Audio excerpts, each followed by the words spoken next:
Então hoje eu quero conversar um pouco sobre a Eucaristia, para que a gente possa entender não só a Eucaristia, para a gente poder começar a pensar nisso de um jeito que a gente aproveite mais, que talvez a gente não aproveite tanto. Entendendo que a Eucaristia, celebrar a Eucaristia, é celebrar ação de graças. Mas mais do que celebrar a Eucaristia, é conseguir viver uma vida eucarística, que é uma via da gratidão. Para isso eu quero usar Lucas, capítulo 24, que são os discípulos de Emaús. Os discípulos de Emaús é a nossa história. Que a gente pode, você está em Lucas 24, capítulo 13, depois se vocês quiserem reler. Todo mundo lembra dessa história. Esses discípulos conviveram com Jesus durante 2 anos e meio, mais ou menos. Jesus morreu, eles ficaram quase 3 dias em Jerusalém, e estavam voltando para Emaús, que era pertinho. Estavam andando até que aproxima um estranho e faz o caminho com eles, explicando as Escrituras. Bem, eu quero falar em partes, porque esse é o primeiro pedaço. A primeira parte desse discípulo, desse caminho de Emaús, é exatamente a nossa história. Porque se você te parar num sinal, se você tiver tempo de assentar numa praça, se tiver tempo de assentar, você vai observar as pessoas passando. E a forma como as pessoas caminham te conta exatamente se elas estão bem ou se elas estão deprimidas, se elas estão entristecidas, se elas estão arrastando a vida. Vocês imaginam como é que esses dois deviam estar voltando? Destruídos. Aquele que encheu o coração deles, aquele que fez a vida ser completamente diferente, estava morto. Então eles estavam voltando para aquela rotininha básica deles. Geralmente a gente, quando está abatido com as nossas perdas, com os nossos lutos, com as nossas decepções, com as nossas desilusões, a gente muitas vezes anda de cabeça baixa, um passo mais ou menos, às vezes nem olha direito onde é que está pisando, alguém te cumprimenta, você nem olha, você responde, você não sabe nem para quem você respondeu. Por isso que o estranho chegou, eles não viram nem quem chegou. E é assim.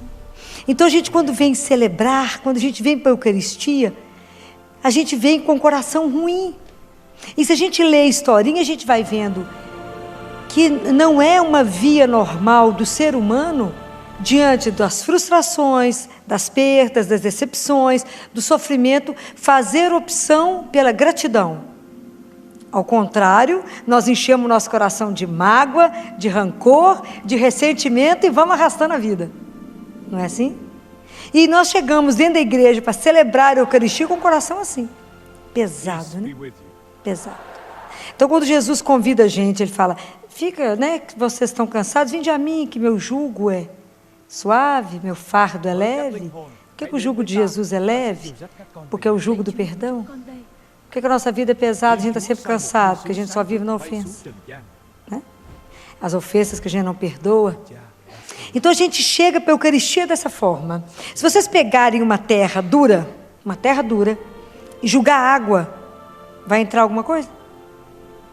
Então eu preciso pegar essa terra, apertá-la, quebrá-la bem quebrada, para que possa cair a água, a semente ficar e dar fruto. Esse é o coração que a gente tem que chegar na igreja. Nosso coração tem que ser quebrado, amassado. Esse é o famoso coração contrito, né? Quebrado, para que a gente possa receber a água da graça de Deus. Senão, a água bate e cai e não passa. É isso. Quando a gente chega para celebrar a Eucaristia, a primeira coisa que a gente pede é perdão, né? A gente no canto, Kyrie eleison, cantamos e pedimos misericórdia, tem de piedade de nós, Senhor. Então é um caminho. O caminho que eu quero discutir aqui com vocês é a gente aprender a fazer da nossa vida uma vida eucarística. E fazer a opção, de em vez de rancor, de mágoa, de fazer uma via de gratidão. Aprender a tudo dar graças. Obrigado por tudo. É um caminho, é uma escolha, é uma opção. Porque às vezes a gente não sabia que podia fazer essa escolha, mas é possível fazer essa escolha. Então tem alguns caminhos, né? Primeiro é entender que eu sou livre e posso fazer essa opção. A segunda coisa que aconteceu com eles, porque primeiro eles estavam ouvindo, foi Jesus falou, o que vocês estão conversando pelo caminho? Eles falaram, você é um que não está sabendo da novidade? Jesus falou, mais ou menos, não estou sabendo. Então Jesus começa a falar com eles da palavra. começa a explicar as Escrituras. Se a gente fizer um contraponto com a Eucaristia, com a celebração eucarística, a gente chega na igreja, pede perdão, pede misericórdia, fala: Senhor, tem de piedade de mim, minha vida não está boa, não, perdi isso, estou entristecida com aquilo, não queria ter frustrado naquilo, só lamúria, né? Muitas perdas. E depois a gente escuta a palavra. Essa escuta da palavra de Deus é um momento importantíssimo para nós, porque a palavra de Deus, ela é sacramental, ela é sacramento. Então, quando eu escuto a palavra de Deus, não é essa palavra que um dia eu vou meditar e vai me transformar algum tempo. Não. A ação de Deus na nossa vida é enquanto a gente escuta. Deus nos transforma enquanto a gente escuta a palavra. E isso é maravilhoso. Fala: Filomena, mas não tem jeito? Tem. Se você passar por alguém, você pode escutar que alguém te fale: fulano, eu te amo, ou a pessoa pode falar: fulano, eu te odeio. Isso dentro de você não mexe? Mexe, o sangue ferve. Seu coração treme. Então, como é que nós reagimos diante de uma palavra? Bem ou mal? Mas com Deus, a palavra de Deus é que faz a criação acontecer. Deus criou pela palavra. E quando a gente escuta, a palavra é a presença do próprio Deus. E foi isso que foi acontecendo com os discípulos. À medida que eles foram ouvindo, Jesus falou: como vocês são lentos para crer.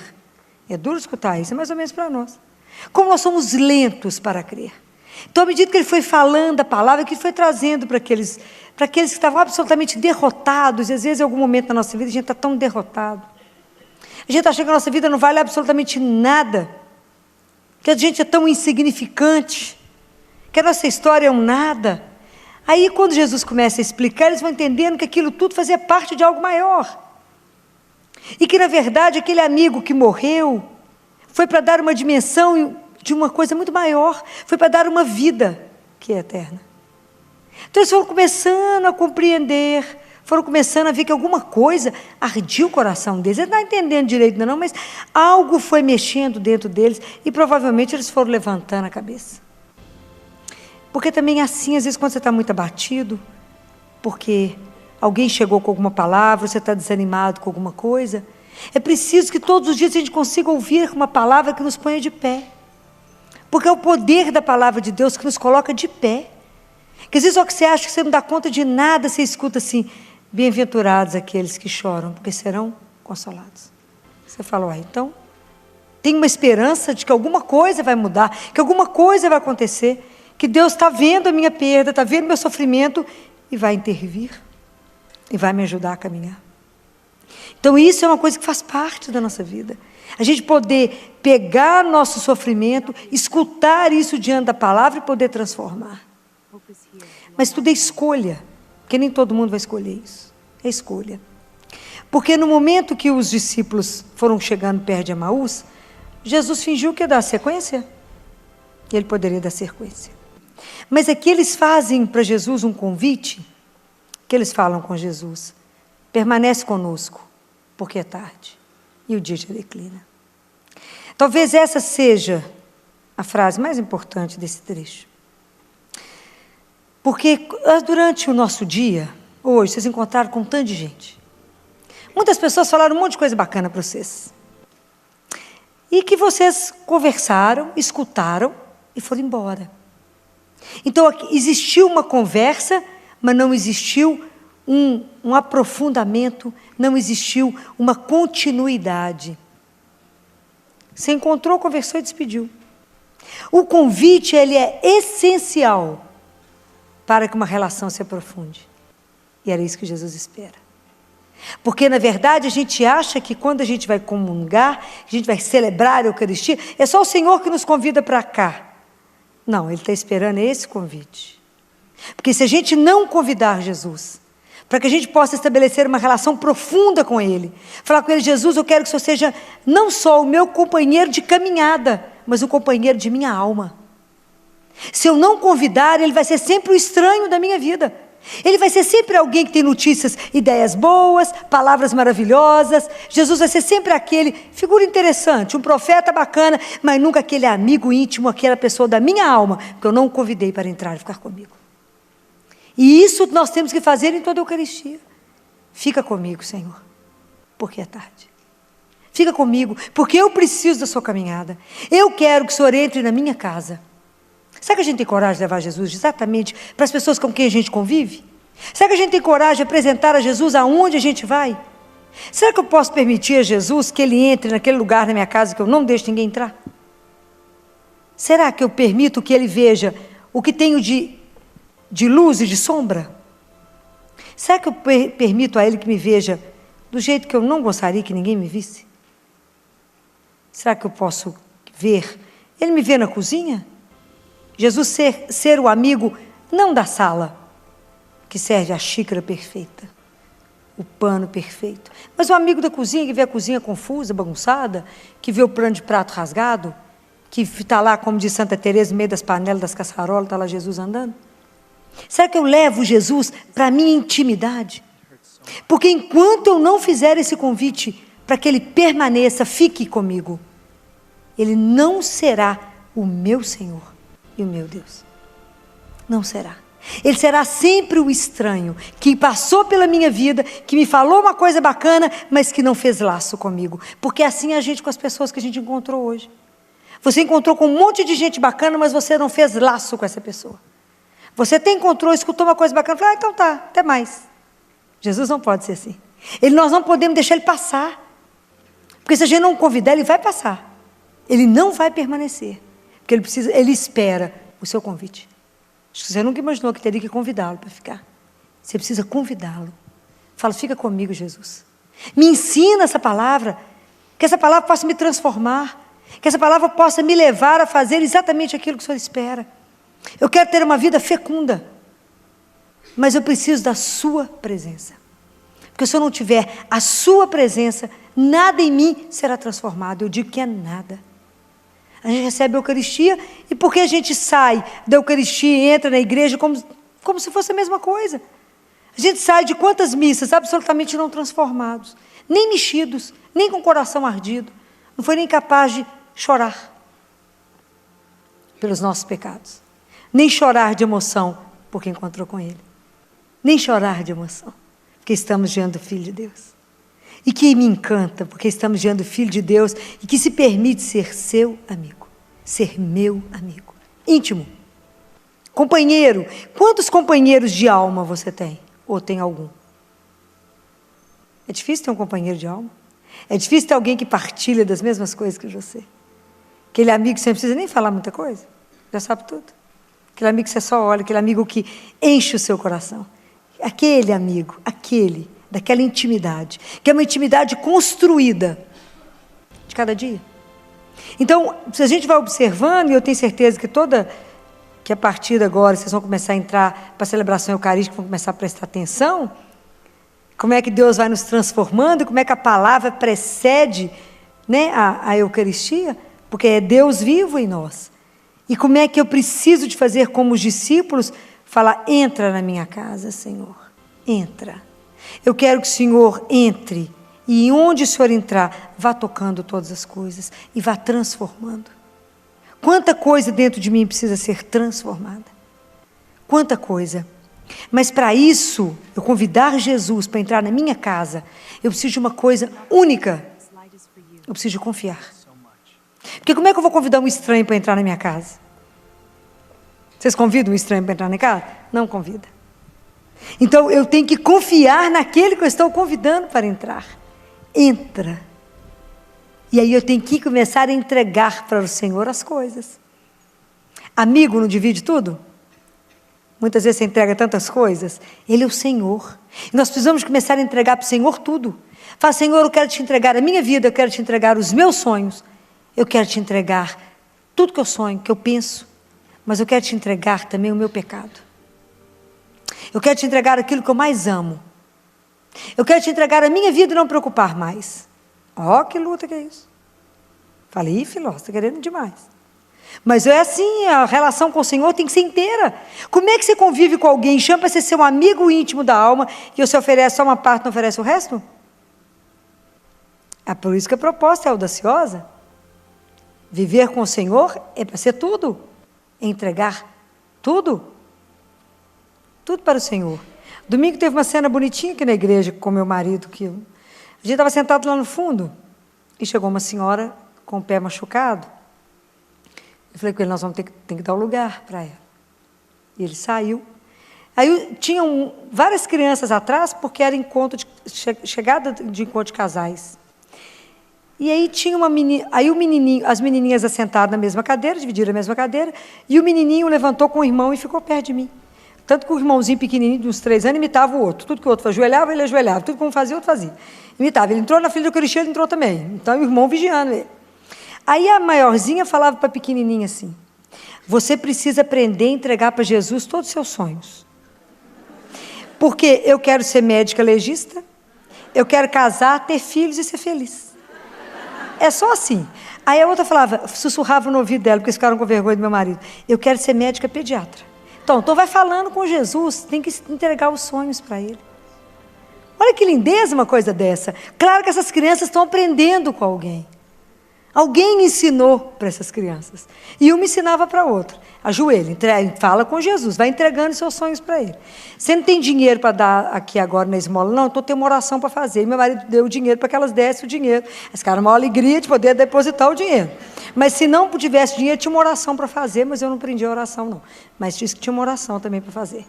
Então, olha como é que vai aprendendo de pequenininha. Entrega seus sonhos para Jesus. Já entregou tudo que ela quer. Ser médica legista, casar, ter filho, ser feliz. Só isso. E a outra começando, quero ser pediatra e vamos começando. Mas olha a simplicidade com que faz isso. Olha a simplicidade. E nós, na dificuldade, truncado, não entrega não. Pois nós vamos entregar para o único que pode todas as coisas. Por que a gente não entrega? Porque não confiamos. Por que não confiamos? Porque não conhecemos. Por que não conhecemos? Porque não temos tempo para ele. Porque eu nunca convidei ele para entrar na minha casa. Falo com ele, então tá, outra hora eu encontro com o senhor, de lá e eu de cá. A gente se conhece, mas mais à distância. Não temos a audácia, isso aqui é uma audácia. Fala, entra, Senhor. Eu quero que o Senhor more aqui. Eu quero que o Senhor seja o anfitrião dessa casa. Porque depois que Jesus entrou nessa casa, ele deixou de ser o hóspede. Ele passou a ser o anfitrião, porque ele que sentou, tomou as rédeas, fez essa celebração ali para eles. Nós temos que aprender a hospitalidade e convidar Jesus para ser o nosso hóspede. Mais importante, hóspede. Falar, seja anfitrião, toma conta de mim, conta da minha casa. Qual é a ilusão que você acha que você tem? Nós temos ilusão, que a gente acha que sabe das coisas, que sabe o que é bacana. Sabemos de quê? De nada. De nada. Né? Então nós temos que pedir a Jesus, Jesus, me revela o que eu mais amo, para que eu te entregue. Porque às vezes o que a gente mais ama pode ser o nosso vício. Pode ser o nosso pecado. A gente às vezes quer manter alguma coisa, nós temos que pedir a Ele, revela para mim mesmo, que às vezes eu mesmo fico escondendo de mim. O que eu mais amo para poder te entregar? Essa é uma proposta, de falar com Ele. Me ajuda a viver a vida com gratidão. Porque o dia que a gente acolher isso na nossa vida, vocês vão ver que tudo na vida se agradece. Nada é acaso, tudo é oportunidade para aprender. Tudo é oportunidade para crescer. Tudo é oportunidade para ser mais de Deus. Aconteceu isso, fala, obrigado, Senhor. Não sei por causa de quê, não está ruim, mas muito obrigado. Porque eu sei que, se fosse bom, o Senhor teria me dado. Essa confiança absoluta nele. Se fosse bom, o Senhor tinha me dado. Por quê? Porque você me ama. Quem ama não faz nada errado. Compreendem? É essa certeza. Isso o menino já entendeu. Nós é que somos cheios de arma e não entendemos. Então, quando a gente vai se preparar para a Eucaristia, eu gostaria de falar aqui algumas coisas, como a gente se prepara mal. E Deus Pai fala uma coisa tão linda no livro Diálogo com Catarina de Siena, que ele fala que a gente, para poder recebê-lo, receber Jesus vivo, vocês imaginam que Deus é esse? Que Deus é esse? Que nos criou, nos sustenta e nos alimenta com seu corpo, sangue, alma e divindade. Ele vem até nós e nos alimenta. Vocês imaginam o que é isso? Nós não temos dimensão para compreender esse mistério, não, que ele é demais. Mas Deus Pai falou que ele dá uns exemplos muito bonitinhos, né? Se vocês estiverem lendo esse livro, o Diálogo, é encantador como é que Deus Pai faz de tudo para que a Catarina entenda, é claro que a gente ver se entende. Então ele fala, Catarina, vou explicar para vocês. É mais ou menos como se eu tivesse criado vocês, igual se fosse uma vela. Para vocês pegarem fogo, eu tinha que pôr um pavio. Então, para vocês vão pegar fogo onde? No meu amor. Então, quando vocês entram para uma fila para receber a Eucaristia, cada um leva uma vela de 5 centímetros, ou de 10 centímetros, ou de meio metro, ou de 1 metro. O tamanho da vela, Catarina, é o tamanho da sua fé e do seu amor que você vem recebê-lo. Olha que lindo isso. E se a humanidade inteira vier receber, quer aquecer e pegar o fogo em mim, esse fogo não se extingue. Ao contrário, quanto mais tiro, mais tem. Então, cada um vai receber de acordo com o amor e a fé que você tiver. Mas, às vezes, vocês vêm com o pavio molhado, Catarina. O que é o pavio molhado? É o pecado. Então, o pecado molha e não deixa a vela pegar fogo. Então, é assim, Catarina, igual quando você pega uma vela molhada e põe no fogo, ela faz o barulho, mas o fogo não fica. Compreenderam? Por isso que a gente precisa tanto da confissão, para que a gente possa receber Jesus em estado de graça, para que a gente possa receber melhor, acolher melhor, viver melhor. A gente não pode entrar numa fila da Eucaristia desanimado ou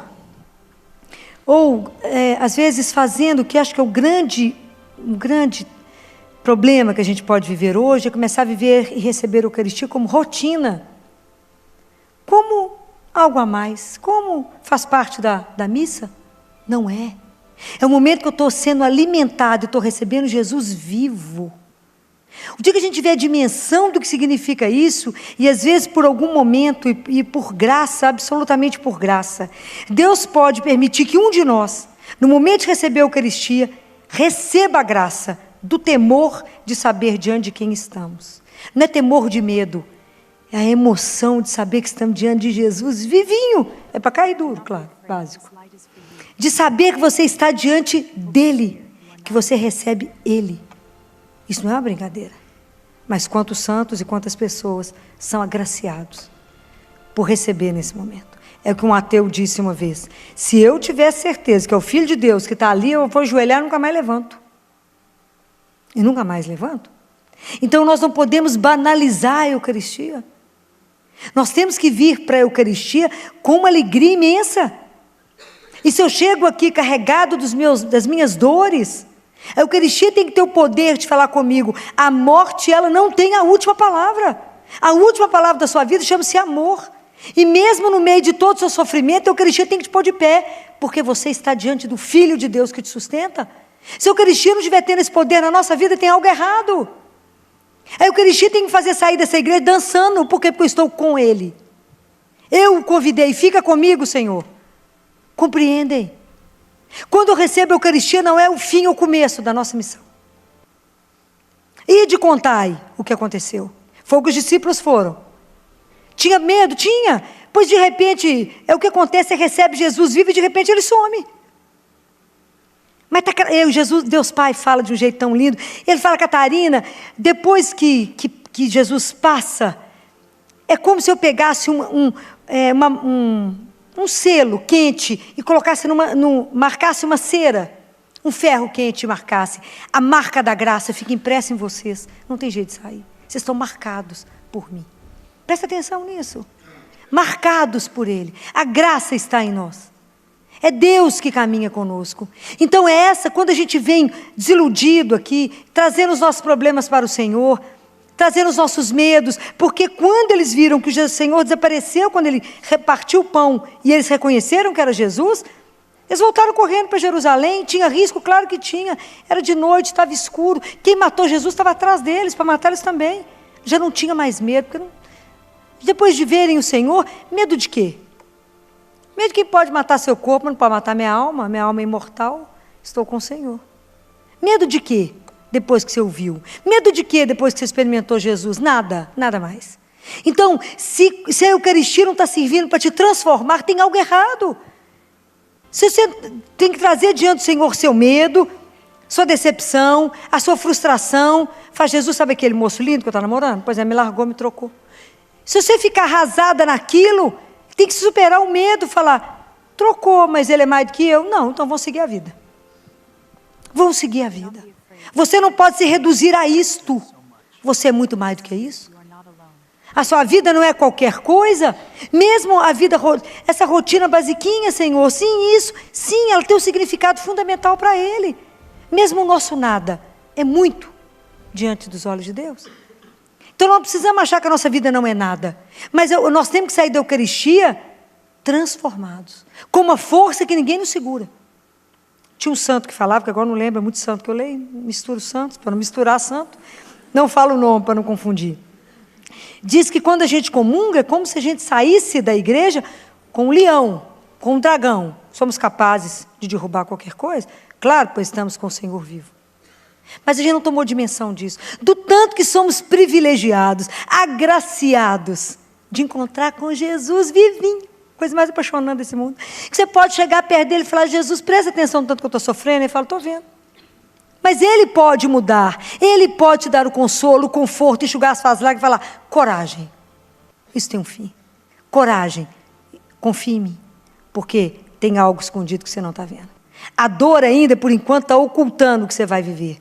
Tem que viver, viva seu luto, chore pelo que precisar chorar, mas não pare no choro, caminha. Era o que eu falava com a minha mãe quando o pai morreu. Eu falei, mãe, a gente chora e anda e anda. Não pode ficar parado, minha filha. Vai andando, vai enxugando as lágrimas, vai andando. Não pare, porque a gente caminha com quem anda, que é Jesus. Ele é o seu companheiro de caminhada, Ele é o seu companheiro de jornada, Ele é o seu companheiro de alma, é o único que te conforta, é o único que te dá sustento. A hora que você fala, Jesus, eu estou triste, fala, estou aqui. Se eu estou aqui, está tudo certo. Se eu estou aqui com você, o que mais nós temos medo?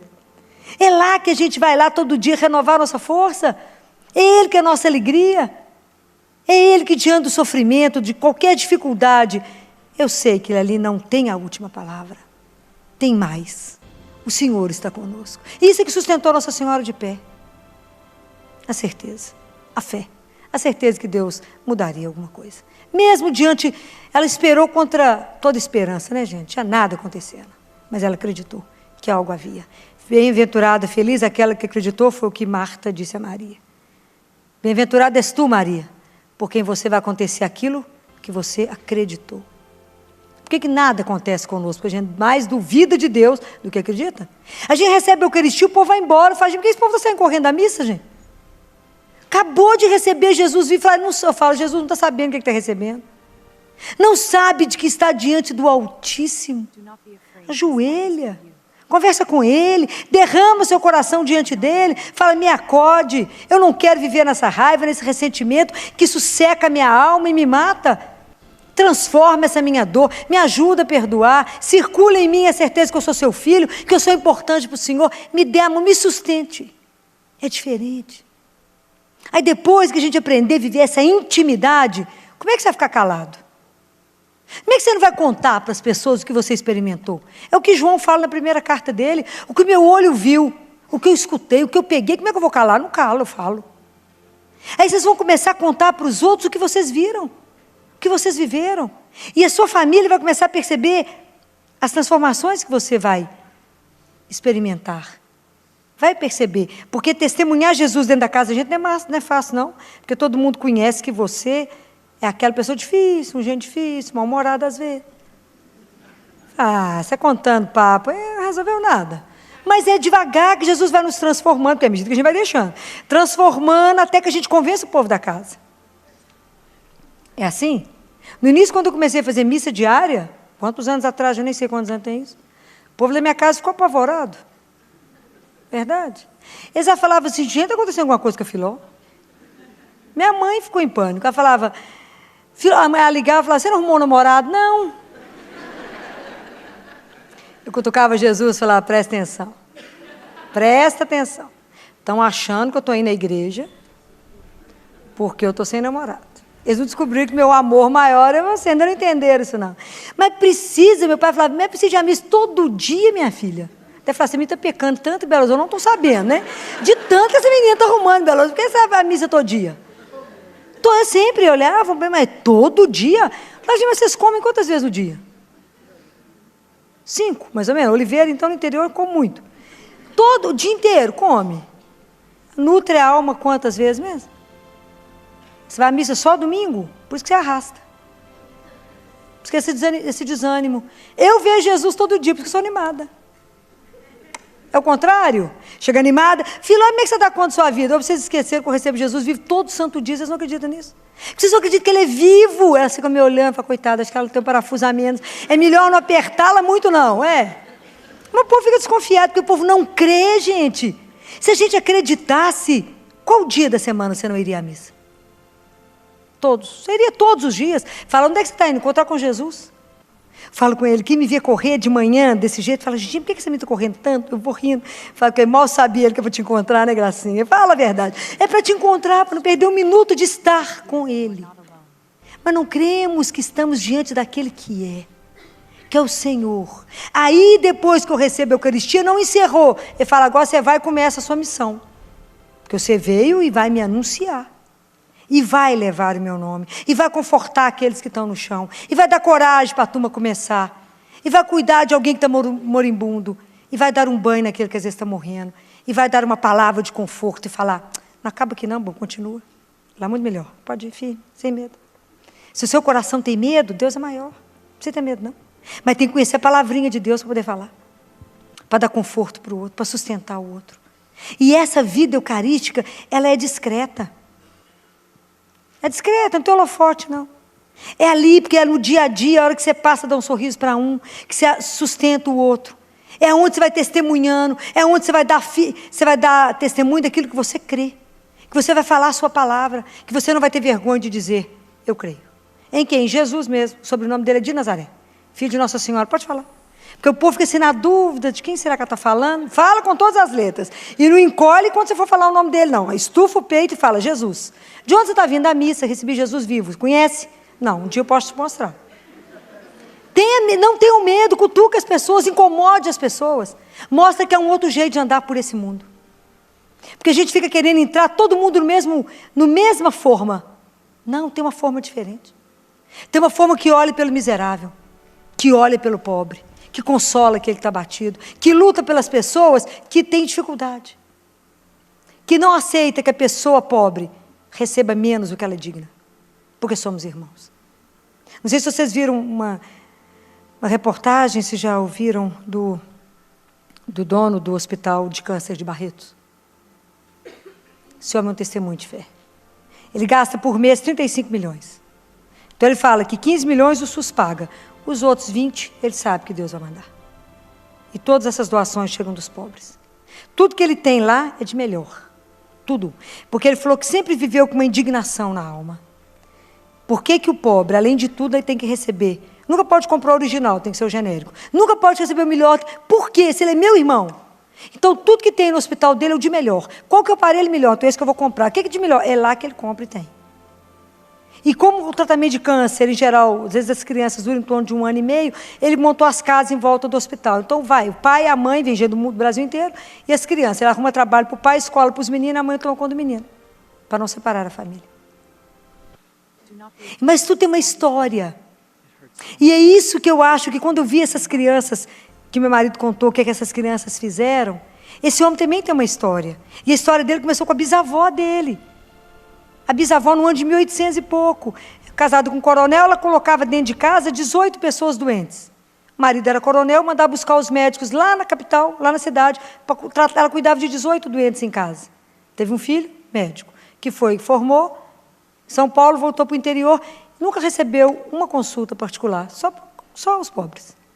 Esse avô médico teve um filho, médico, casou com a médica, os dois estudaram na USP e montaram um hospital no interior, para cuidar dos pobres. Mas aonde que veio a herança? Da bisavó.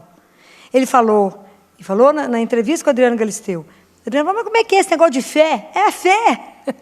Ele falou, eu sei que quanto mais eu faço bem e quero melhor, as bênçãos vêm para que eu faça melhor. Sempre melhor. Então, eu nunca perdi uma noite de sono, porque eu sei que os 20 milhões vão chegar todo mês. Quantia pouca, né? 20 milhões, pouquinho, vai chegar todo mês. Não tenho medo que o dinheiro não vai deixar de vir, mas é pela minha fé. E você já viu milagre, Adriana? Perguntou, ele falou, muitos, para começar comigo. Eu queria pôr fogo no hospital do meu pai, porque eu não estudei só até a 8ª série, porque eu queria ser peão, ficar na fazenda com meu avô, loucura com o avô médico, loucura. Mas foi eu que fui administrar tudo. E meu pai já tinha perdido muito dinheiro, porque eles vendiam tudo, fazenda, gado, para manter o hospital. E aí eu decidi que eu ia pôr fogo no hospital. Marquei o dia que eu ia pôr fogo no hospital. Porque eu não aguentava mais aquilo. Aí um médico me chamou e falou, se você construir mais uma sala aqui, você vai salvar mais vida do que eu e seu pai. Porque nós vamos ter oportunidade de operar mais. Ele falou que foi dormir com ódio. Falou, eu vou pôr fogo nisso tudo. Mas não vai sobrar nada. Aí ele falou com o Adriano que ele acordou com um amor que incendiava ele. Que ele tinha que manter tudo de pé. Ele falou, o primeiro milagre Deus fez em mim. Então é disso que eu falo, que quando a gente vive isso forte, Deus faz mesmo. Porque é um só Deus que faz tudo diferente em cada um de nós. É Ele que faz, é Ele que transforma tudo. Então a nossa missão é ligar, é entender que a Eucaristia é junto com a vida eucarística. Que a Eucaristia é um dom, é uma graça que Deus nos dá, ela vem do alto. Ela é dada livremente, para que você receba livremente. Não somos obrigados a colher, nada disso que eu estou falando com vocês. Não somos obrigados. Mas se você quiser receber Jesus com liberdade, com amor, com paixão, né? Porque na verdade você vai viver uma paixão alucinada por Ele, você vai fazer o que puder por Ele. Você vai enxergar exatamente aonde você tem que fazer alguma coisa, aonde alguém precisa, e Ele vai te conduzir. Você vai estar lá diante dele e falar, me leve aonde o Senhor hoje precisa. Me leve, que eu seja seus olhos, suas pernas, seus braços, que eu seja aquilo que o Senhor precisa no mundo hoje. Mesmo que seja pouquinho, mesmo que seja só o sorriso de uma criança doente, mesmo que seja ajudando alguém a morrer, mesmo que seja falando com alguém, enxugar as lágrimas de alguém, fala, coragem, Deus está vendo tudo e Deus vai fazer. Mesmo que seja que o mundo não precisa ver, porque o mundo não acolhe a luz. O mundo rejeitou a luz. Não vai ser a nossa que ele vai enxergar. O mundo não quer a luz. Mas somos nós mesmo que vamos insistir para traçar um mundo diferente, para trazer um gosto diferente nesse mundo, para poder dizer em cada Eucaristia, obrigado, Senhor, porque o Senhor aceitou ser nosso companheiro de caminhada. O Senhor aceitou ser o nosso companheiro de alma. Vocês imaginam que graça temos de um Deus que caminha conosco. Aquilo que Moisés falou com ele, caminha conosco, Senhor, apesar da nossa cabeça dura, apesar do nosso coração duro, não nos abandone. E Ele vem em cada Eucaristia. Ele vem todos os dias, mais uma vez, Ele sai do céu. O único homem que Ele obedece no mundo é o sacerdote, né? O sacerdote chama e Ele desce. Ele vem todos os dias. Ele é chamado, Ele volta ao altar para se fazer nosso alimento, nosso amigo, nosso companheiro, o nosso Senhor. Quanta graça temos! É demais, é graça demais. Vamos pedir a Ele que a gente possa realmente entender a Eucaristia, caminhar na quinta-feira agora, com alegria, dando graças a Deus pela Eucaristia. Falar obrigado porque o Senhor vem todo dia me encontrar. Eu que tenho preguiça de ir lá te receber, mas o Senhor vem todo dia. Eu que ainda não me convenci disso, estou mais ou menos no caminho. Mas pedir a Ele a graça de poder ser alimentado, de poder olhar e falar, seja meu amigo, fica comigo, Senhor, porque é tarde e a noite já vem. Está fazendo tarde na minha vida, está tudo escuro e eu não enxergo nada. Fica comigo, seja a luz da minha vida, ilumina meus passos, me prepara para o encontro que vai ser definitivo, para um abraço que nós vamos nos perder no abraço dele. Poder chegar, cheirar o Senhor e falar, cheguei. Por quê? Porque o Senhor me sustentou a cada dia. Vamos pedir a Ele, vamos fechar os nossos olhos, vamos pedir a Jesus que... Vamos pensar em tudo isso que a gente conversou, que Deus nos deu a graça de pensar. Vamos ouvir a música que as meninas escolheram, que é claro que Jesus só falou agora porque ninguém sabia o que eu ia falar. Mas não saiam. Deixa a palavra de Deus chegar dentro do seu coração. Começa a parar para escutar Deus que fala. Se a gente não parar para escutar Deus que fala, a coisa fica no meio do caminho.